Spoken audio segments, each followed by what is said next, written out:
Hi guys, and welcome to Football Fix. I am Tom, and I'm joined with Alex. Hi guys. And today we are going to be reviewing Game Week 3's games that occurred over the weekend, and obviously Monday Night Football.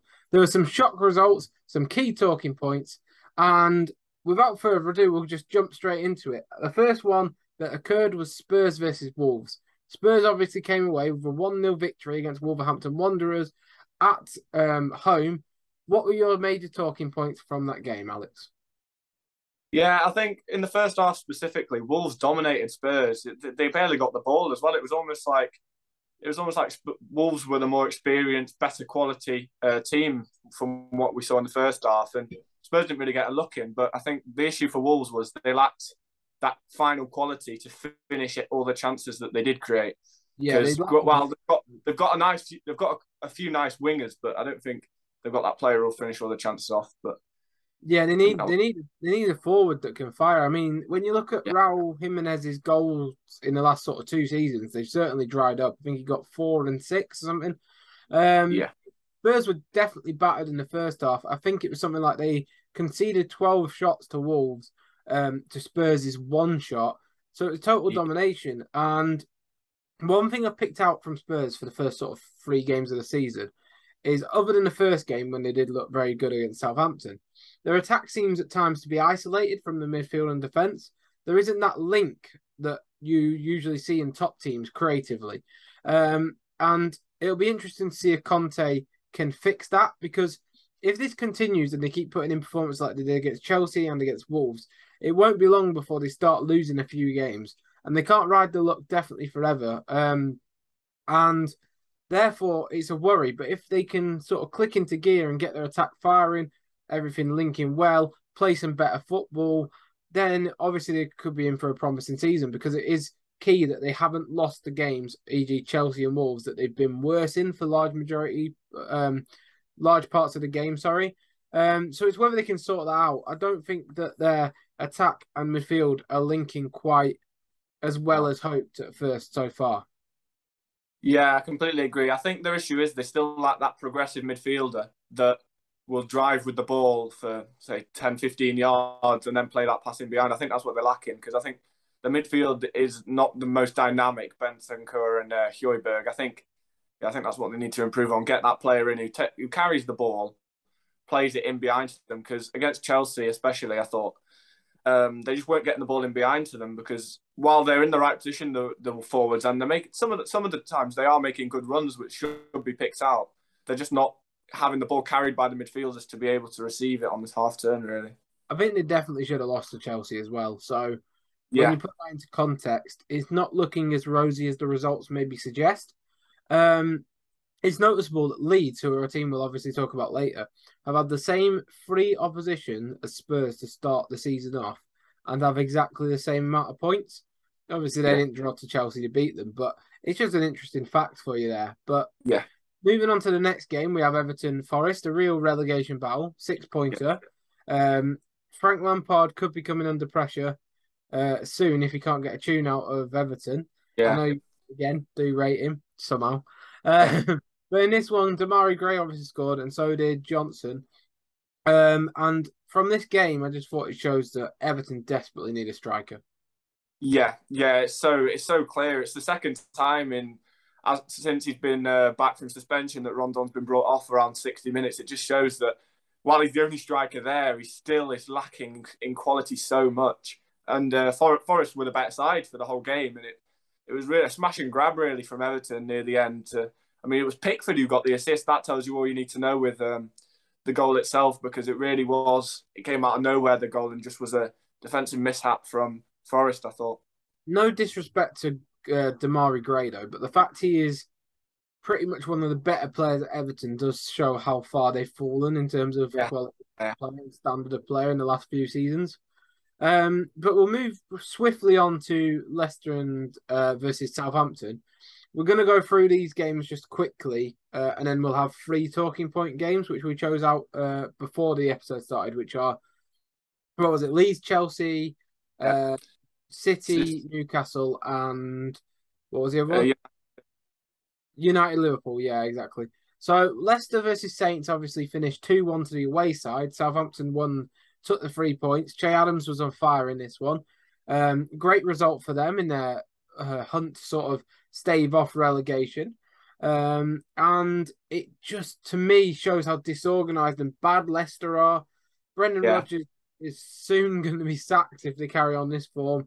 There's no yeah. drive, there's no spark. They don't look very good or cohesive. But I just thought Hasenhüttl was a superior manager on the day, and that got him through the game, really. Che Adams obviously was on fire. Hopefully he can continue this form going into the season. Obviously he did really well in the Championship. But what are your thoughts on this affair? Yeah, I think it's a bit worrying defensively for Leicester. It's the second time in 3 games that they've let a lead slip and gone on to drop points from where they were in a game. If you saw against Brentford 2-0 up at home, you're thinking, surely with their quality, they'll be able to at least hold out for the win. But then they ended up coming back Brentford and it was 2-2. So I think their defence is something they really need to strengthen on, especially now Fofana's probably leaving and has been left out of the starting 11. Yeah, exactly. I fully agree. Leicester just don't look it, do they? I No, mean, Fofana's going to go. Tielemans is probably going to go. Jamie Vardy's just been stupidly handed a 2-year contract. I know. It's just a case of they might be in trouble. Yeah, And you're going to have to stop the rot and make some better decisions. But I'll let you start off with a Fulham one then. yeah, Fulham Brentford 3-2 to Fulham. It was what an unbelievable game. I mean, both the sides they play such. It's an attractive football, despite Brentford having the more defensive system. I think the amount of goals that each team scores, it was always going to be an exciting one to watch. And Mitrovic and Tony, it just shows that despite them not playing for the top clubs, it shows how important a striker is. Because if they were, imagine how poor those two teams would be without Tony or Mitrovic. The amount of goals they provide for the team, it's not just attacking either. Tony especially likes to chip in with assists here and there.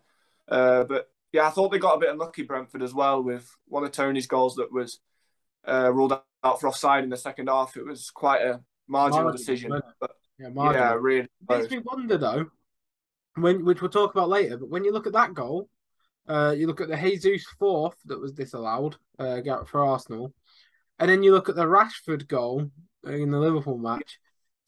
I'm not sure these decisions match up very well. I'm going to be honest. Yeah, they're all so close. I think that's the issue with these. You've got to think, would the referee or the linesman say that's offside before VAR was there? Because they're all so reliant now on VAR being there that there's no decision for them even to make. They all just wait. And that's also the most frustrating thing when it's the other way around, it's clearly offside and then they're just waiting.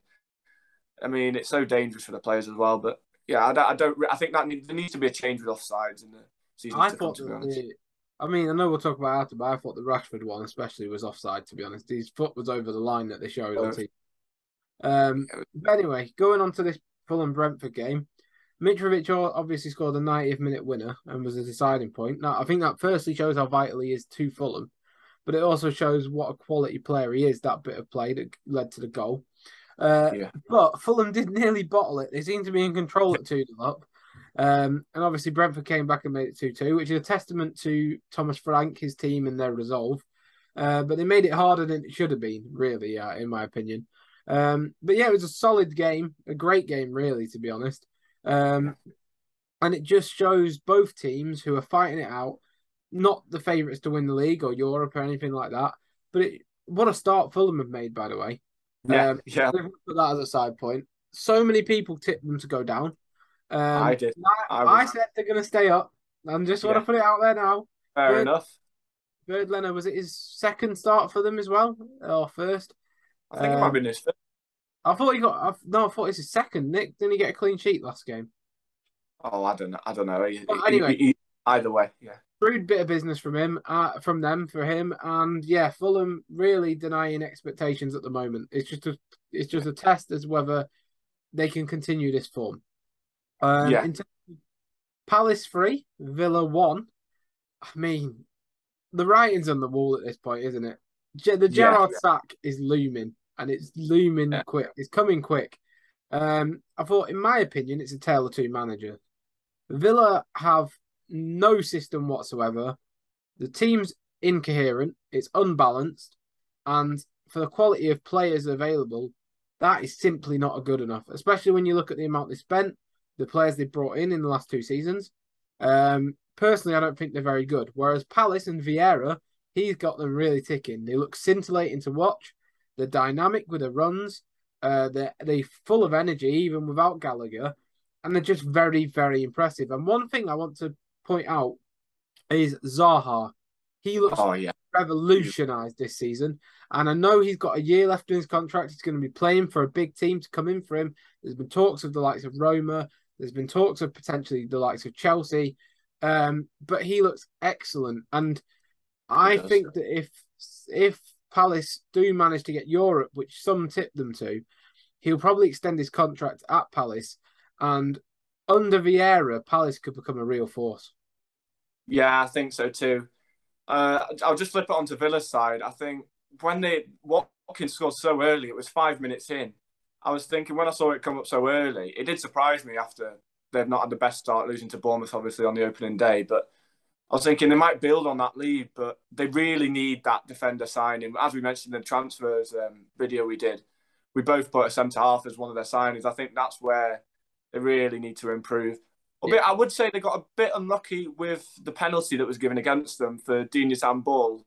When I was looking at it, it's not. I don't think that's an obvious one that has to be given. I mean, I feel bad. You've got to feel for Martinez as well. Brilliant penalty save, and then Zaha slots at home. But Palace just the better team on the day, and I think Villa really need to improve until the end of the transfer window. Absolutely. I mean, the golfing class between the two sides, though. And then you look at the outlays that both have paid for players in the last 2 seasons. To me, it's just a case of the management and the sort of one knows a clear philosophy that they're building towards, whereas the other just thinks, here's a big name, let's bring him in and see what we can do. But yeah, I think Gerrard will, as we said in the prediction video, he will be sacked this season. And in my opinion, it's a matter of time at this point, unless they turn it round. Yeah.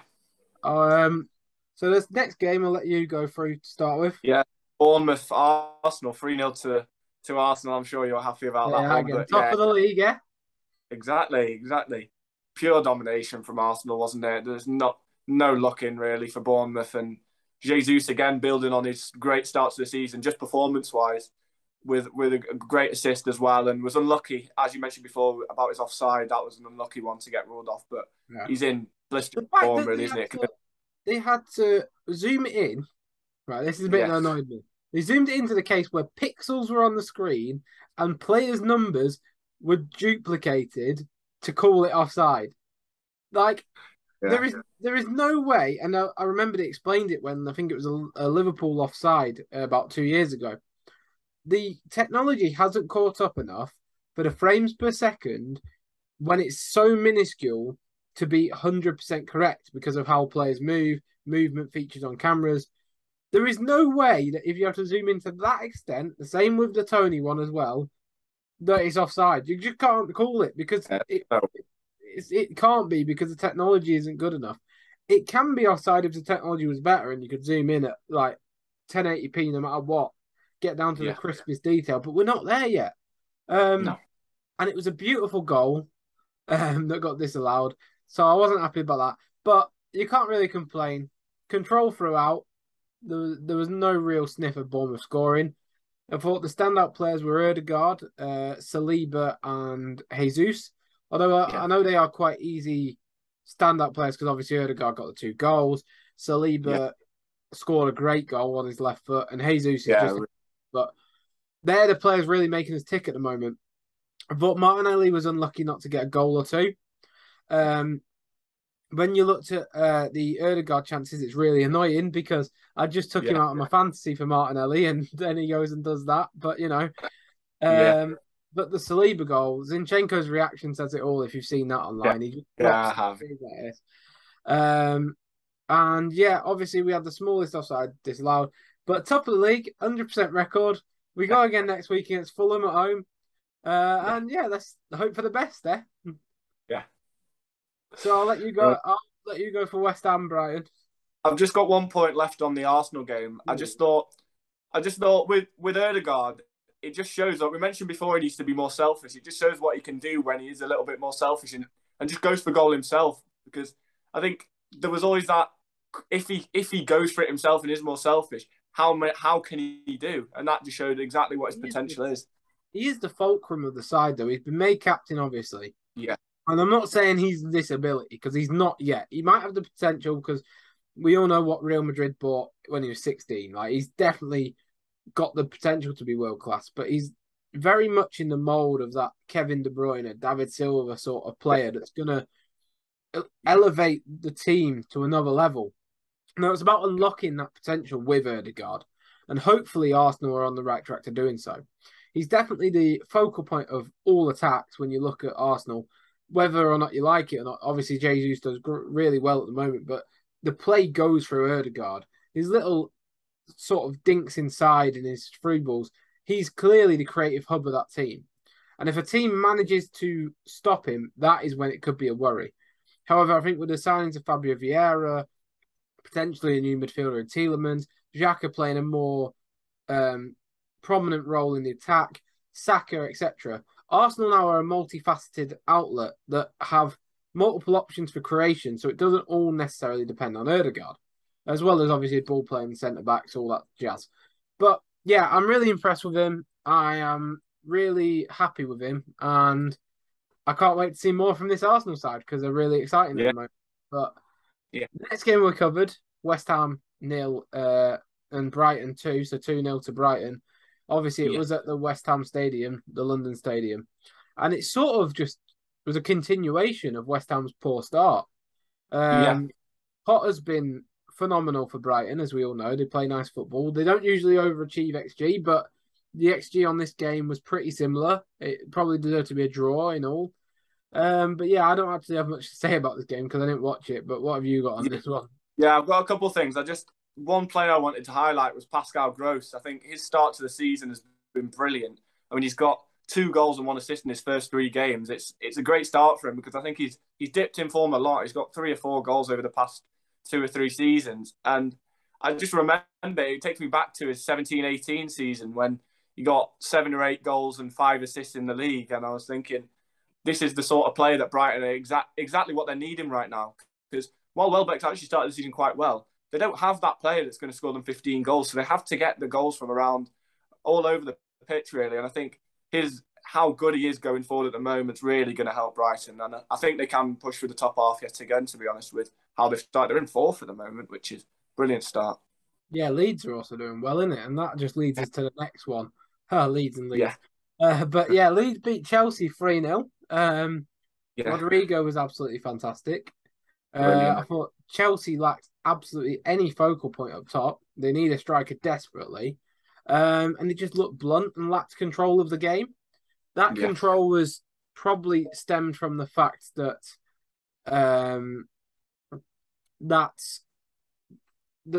Leeds were so good, They ran 10k more as a team than Chelsea. They were much more sort of apparent. They ran more, they worked harder, and they were better set up. It's as simple as that. I thought that the manager got it completely right, Jesse Marsch, for a change. Tuchel is a bit of a worry for the last sort of 6 months or so at Chelsea. Chelsea looked fragile, they didn't look good, and as a result of that, Koulibaly got red carded for a double yellow offence, which was a rash challenge that you're going to get a yellow card for any time. It's just an idiotic challenge. And I thought what summarised the game overall, obviously 3-0 to Leeds was domination, but the Leeds fans' atmosphere really set up the appetite for the game from the get-go. And it's just a testament to their fans, really. I thought it was a brilliant result. Yeah, brilliant fan base. I think going back to the Koulibaly red card, while it was a silly challenge and he shouldn't have done it, I think that showed how well Leeds played because I think how quick they were in transition. Chelsea were always shifting back and forth. Chelsea are usually quite a defensively solid team with the sort of setup they've got with the wing backs dropping in. But it was like 3-on-2 for Leeds. And when you've got pacey players that have just been brought on, Dan James Gelhardt, running in behind Rodrigo, there's nothing you can do, really. Any team are like that. And I think that's the energetic, explosive performance from Leeds was really promising as well. I think it's what Leeds fans were hoping when Jesse Marsch came in to continue that sort of exciting football that Bielsa had played before. Yeah, I fully agree. Do you have anything else to add to that, or should we move on? Yeah, I just had a couple other things. I just thought that Leeds' depth they've now got up front is brilliant because last season when they had Bamford out, they struggled a little bit more because they had Rodrigo there, but then in other positions as well, if they got one injury, they really struggled with injuries last year, Leeds, and that's why they almost got relegated. But bringing in Aronson, great, seems like a great player. He started really well.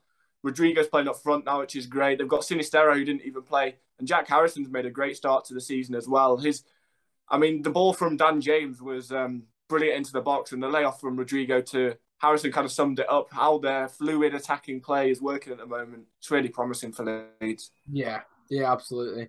I thought that they were just extraordinary, to be honest. I didn't expect it at all. I thought it could be maybe a draw, but the fact that Jesse Marsh is denying expectations on his own, to be honest, I thought he was going to be horrendous. But turning Yeah, out that they're a lot better than a lot of people previously thought, including myself. We'll go on to the next game. yeah, Now, I know we have quite contrasting opinions about this one, yeah. but Newcastle 3, Manchester City 3. I thought that Newcastle started like a bat out of hell.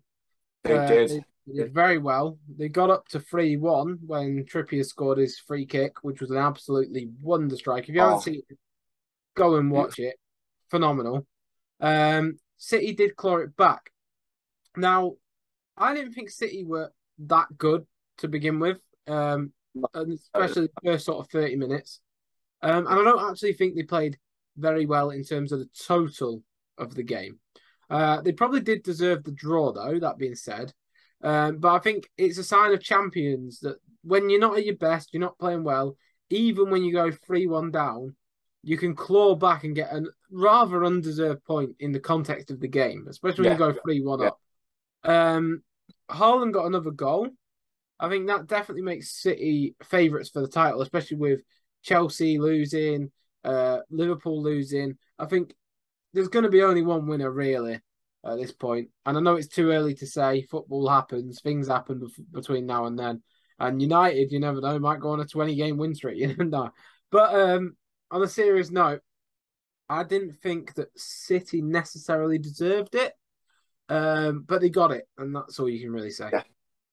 Yeah, from a Newcastle standpoint, I think after City scored for about half an hour, at least until half time, Newcastle's midfield for me was the bit that set them apart. I mean, St. Maximin had a brilliant game, don't get me wrong. But the way they limited City's midfield, because that's where all of our chances come from. It starts in the midfield with Rodri winning the ball back, the quick passing. But they just restricted us, really. The passing was poor, the pace of the pass was off. And then they kept getting us on the transition because City's fullbacks like to tuck into midfield when we have the ball. And then what they were doing was winning it back early in midfield and then playing it in behind St. Maximin, which was where they had their joy. And just an honourable mention, St. Maximin, how good was he? 3 assists he got. I mean, it's rare you see Kyle Walker get absolutely dominated by a winger, but it was ridiculous, to be honest. I think what is testament is obviously Newcastle are doing their project. They're doing it intelligently. But it has to be a testament to Eddie Howe because as much as they've got resources, they are bringing them in intelligently. The transition he has done with that Newcastle side for them to be able to go blow for blow with Manchester City at home, granted, if it was away, it might without the fans, it might be a different matter. But it shows how far they've come as a football club. Now, they haven't been amazing in every game, but they were brilliant in that one, and that's what counts. Yeah, I mean, City again, it was probably a deserved draw overall, but not in context with the game. No, I think City had. I was watching, obviously, as a City fan. I was delighted after Haaland. I think just as a side note, Haaland's presence is just brilliant. I think this would have been any top quality striker who'd come to City. This is what would have happened. But just his presence, especially for his goal to get back in the game, just where he was in the right area, right time. The goal's inevitable. When Haaland's playing, the goal for City is inevitable. Like, you know, at some point he will score. It doesn't matter what score it is. So you've got a psychological edge above other opponents. Yeah, I thought the way we played in that second half as well. After Haaland's goal went in, the way we got back on the ball, you saw the midfield getting back on the ball, zipping it about quickly. Cancelo getting on the ball more. I thought defensively was quite poor, which is one of my only gripe with Cancelo is how he is defensively. I think that's his only issue. But going forward, he's brilliant. The way he takes the ball down, it's very few players do it like he does. Yeah, I agree. I think we'll go on to Man United Liverpool to finish off the video. 2-1 to Man United, the shock of the weekend. Yeah. I thought the game was mixed overall. United were hectic and unorganised, really, in the press. Like, if you watch the press, it was just zipping balls. And it came down to, in the 50-50, who wanted it more. So there wasn't much organisation, in my opinion, from what I saw. But United just had much, much more desire and energy. Luckily, the fans' attitude didn't go to be toxic. It was more positive to inspire the team. And that is much more like the old United of old. Everyone wanted the ball. Everyone wanted to win. They died for the 3 points. They were cohesive, even though they were unorganised. And Ten Hag's credit here, the plan of playing pace up front in terms of when you look at Elanga, when you look at Rashford, really exploited Liverpool's high line. And yes, the second goal probably was offside in my opinion. But Liverpool never came into the game, really, even when they went 2-1. I thought Trent was horrendous. Firmino was equally horrendous. Firmino, for some reason, played midfield, like the whole game. As in, he just didn't give a focal point for Liverpool to aim at, even when they were trying to. And all Liverpool's front three, even when Firmino, Mane and Salah were up front, was based on movement. He didn't offer that. The only bright spots, really, were Elliott and Diaz. United were terrific overall. Special mention to that Malacia? Malacia, sorry. He was absolutely phenomenal, I thought, throughout. Fernandes on another day would have been sent off, though, for dicking about in the penalty area. Oh, goodness me. He's so infuriating to watch. But Ten Hag overall got the better of Klopp. And I think you have to also context this with injuries. I think Liverpool's first team still would have beat that United team because Fabinho, Thiago, etc., they would have controlled the tempo of the game and not let United do that to them. But that being said, that's not how it played out, and you have to give full credit to Manchester United, who now have moved above Liverpool in the table. I think like I said with Spurs before, Liverpool's problem solver was their midfield because they didn't have that link between the attack and the midfield like when Thiago's playing. I always think they would have been better starting Fabio Carvalho in midfield than James Milner because at least he gives you that little bit of attacking potential to take the ball, play it out wide and get it in behind. I think that's where they lost the battle in midfield, definitely. Yeah, absolutely. I fully agree. I mean, most United players will stand out. The referee, I thought, actually had a good game overall. I mean, Liverpool can't really complain about it, can they? They were beat by the better team on the day. All I will say is I'm very much taking the Salah goal for my FPL. That absolutely saved me at the end. I had him captained, and in a lot of my leagues, people didn't captain. So I was like, thank goodness that he scored near the end there. Very much a consolation goal, but I captained him as well, to be fair. Yeah. But I think that's all for the video, is it? I think that's. No, I just want to say, obviously, don't forget to like and subscribe and leave any comments down below if you've got any questions or even suggestions for videos that you might want to see in the future. Yeah, we definitely got some in the pipeline. I have just noticed my camera's flickering a bit, so apologies if there's been any of that. But thank you for watching, everyone, and we'll see you next time. Goodbye. Bye.